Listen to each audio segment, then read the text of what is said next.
Então, nessa ação penal 506-3130-17, depoimento da senhora Miriam Aparecida Belchior. Senhora Miriam, na qualidade de testemunha, a senhora tem um compromisso com a justiça em dizer a verdade e responder as perguntas que lhe forem feitas, certo?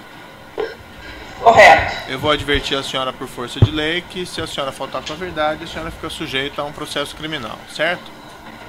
Correto.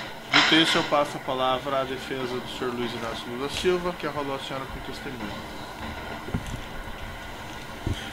Bom dia, senhora Miriam. Bom dia. Senhora Miriam, a senhora ocupou o cargo de assessora especial do presidente da República entre janeiro de 2003 a junho de 2004, correto? Correto. Certo. A senhora pode dizer, objetivamente, quais eram as funções que a senhora tinha nesse cargo? Sim, senhor. Eu era da assessoria pessoal do presidente da República e tinha como responsabilidade encaminhar alguns projetos estratégicos que ele definiu como importantes para o governo dele naquele momento.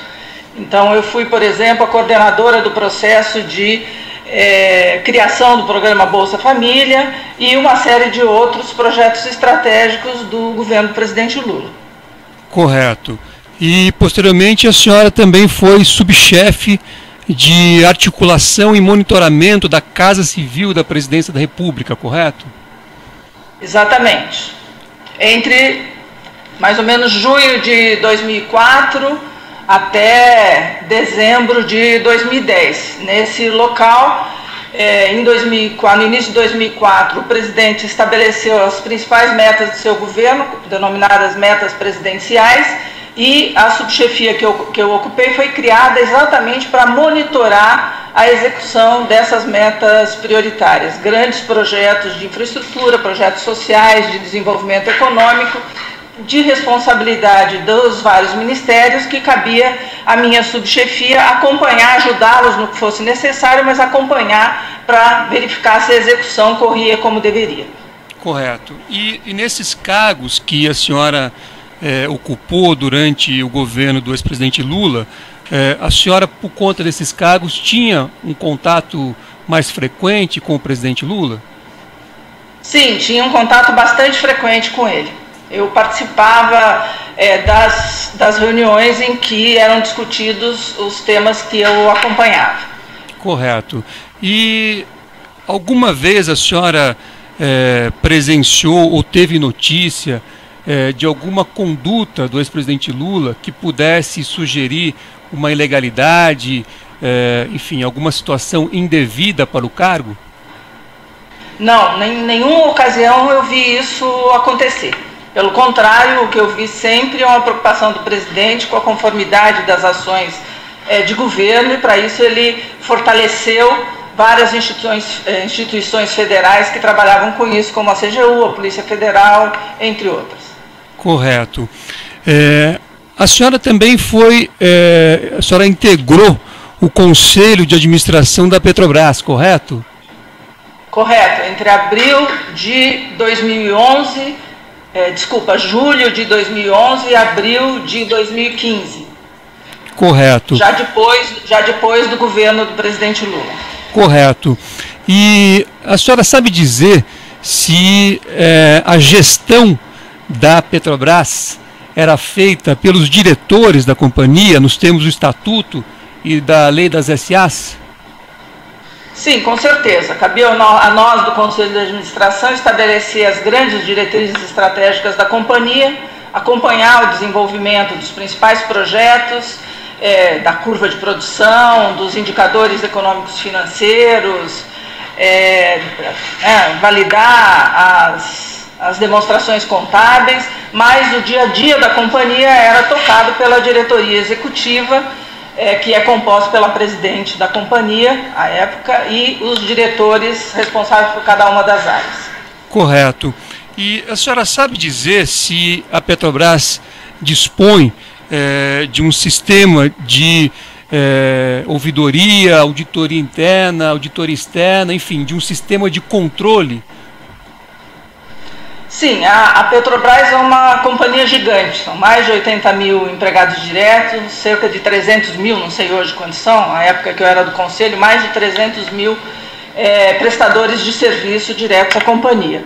Então, a empresa, né, a maior empresa do Brasil, e por isso ela tinha um conjunto de espaços institucionais voltados a garantir, a reduzir riscos, né, combater riscos e garantir a conformidade de suas atividades. Então, internamente tinha, vou citar algumas que aqui eu estou me lembrando, internamente a gente tinha, a Petrobras, né, a companhia tinha a assessoria jurídica, que dá parecer sobre as atividades da companhia, a auditoria interna, que tem um plano anual aprovado pelo Conselho de Administração. Esse plano tanto faz auditorias como acompanha as ações para resolver os apontamentos que ela mesma, a auditoria interna, identificou, ou que foi apontado pela auditoria externa, pela CGU, enfim, por algum outro órgão.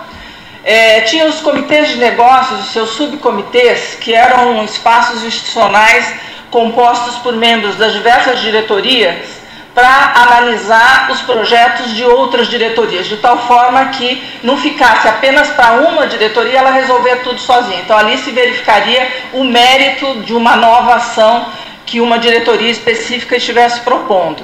E mais recentemente foi criada a diretoria de governança e conformidade, né? Inclusive foi usado uma companhia de headhunter, né, para identificar uma pessoa com perfil adequado. Esse cargo tem mandato fixo e uma série, é um cargo diferente dos demais membros da diretoria, mais protegido exatamente para cumprir essas atividades de garantia da conformidade. Isso internamente a diretoria executiva, né, ao dia a dia da companhia. Ligado ao Conselho de Administração, nós tínhamos a ouvidoria, exatamente a instituição para receber denúncias. Tínhamos o Comitê de Auditoria, que foi criado porque é uma das muitas exigências da lei americana, né, a Sarbanes-Oxley, para garantir, né, para uma empresa que tem ações no mercado americano, ela tem que cumprir uma série de exigências, uma delas é essa, por isso foi criado o Comitê de Auditoria. Além disso, tem o Conselho Fiscal, relacionado com a Assembleia Geral, e tem a Auditoria Externa Independente e a CGU, que analisa anualmente as contas da companhia também. Ou seja, é um conjunto bastante grande. Esses é os que eu me relacionei mais diretamente no âmbito do Conselho de Administração. É um conjunto enorme de espaços institucionais, como eu disse, para dar conta da complexidade da estrutura que a Petrobras tem, que é muito grande. Correto. Com exceção desta diretoria de governança que a senhora mencionou, que foi criada mais recentemente, esse sistema complexo de controle já existia antes da senhora ingressar no conselho, correto?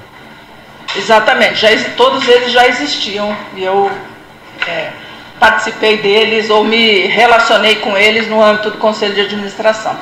Correto. A senhora mencionou a atuação da CGU em relação à fiscalização também da Petrobras. A senhora sabe dizer se esta atividade, essa função da CGU foi criada durante o governo do presidente Lula? Sim, foi criada durante o governo do presidente Lula. A CGU a origem da CGU era um órgão bastante limitado, que ganhou bastante amplitude nas suas atividades e em número de técnicos no topo da pirâmide salarial do governo federal, exatamente para cumprir esse papel de combate à corrupção no conjunto da administração pública brasileira, não só da administração direta do Executivo Federal, mas também dos órgãos da administração indireta e também fazendo sorteios para verificar os recursos federais nos municípios, ou seja, uma ramificação bastante grande para fazer esse trabalho para o país. Correto. E a senhora sabe dizer se a CGU, comandada inicialmente por Valdir Pires e depois por Jorge Age, também tinha a incumbência de fiscalizar a Petrobras? Sim, tinha, todas as estatais. Correto. Tá certo, senhora ex-ministra Miriam, eram essas as perguntas. Eu agradeço a senhora pelos esclarecimentos e devolvo a palavra ao magistrado. Outros defensores têm Obrigada. indagações? O Ministério Público tem alguma indagação? Também não, excelente. O assistente de acusação tem alguma indagação? O juízo também não tem questões a serem colocadas. Então eu declaro encerrado o depoimento da senhora Miriam Belchior. Pode interromper a gravação.